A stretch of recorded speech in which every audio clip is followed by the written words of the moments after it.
Welcome to our short Divrei Torah on the weekly Parsha, with special interest on leadership lessons to be gleaned. The first pasuk is, Eila told us Noach, these are the generations of Noach. Noach ish tzadik, Noach was righteous. Tamim haya b'darei sav, he was flawless in his generation. And the famous commentator Rashi looks at this and he says, what does it mean b'darei sav, in his generation? There are those of our sages who infer from this towards his praise, that certainly he lived in a generation of wicked people. Had he lived in a generation of righteous people, he would have been even more righteous than he already is.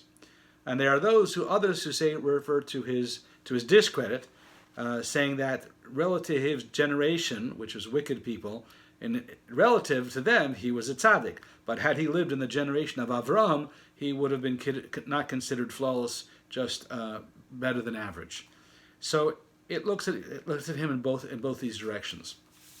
So, in our thought for today, I want to look at Noach versus Avraham versus Moshe Rabbeinu. Noach was commanded to build an ark and to save his generation, and the commentaries talk about 120 years he built the ark.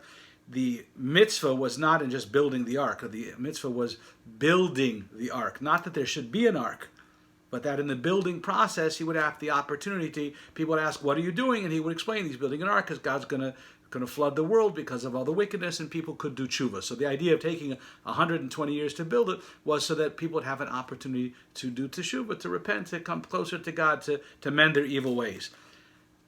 Noach did that.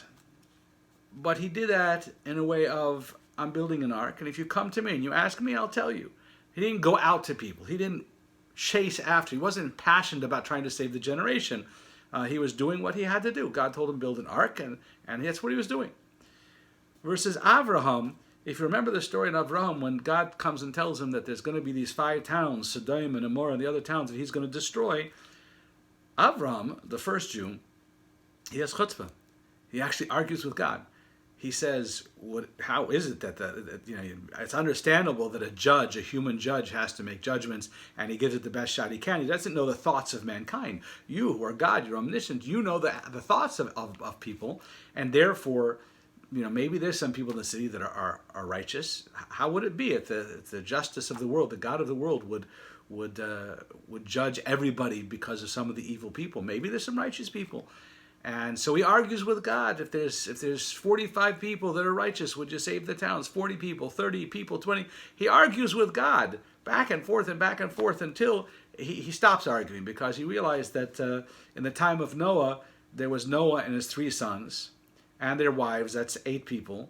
And there was Melech HaBoshem, the giant there, that's 9 people. And for that, he didn't save the world. In their merit, he didn't save the world. So he didn't argue past the number 10. But now we look at Moshe. Moshe, when the Jewish people, they worship the golden calf right after Mount Sinai, and God sends Moses back down, and God says, basically, I'm going to destroy the people. I'm going to wipe them all out. We'll start all over from you.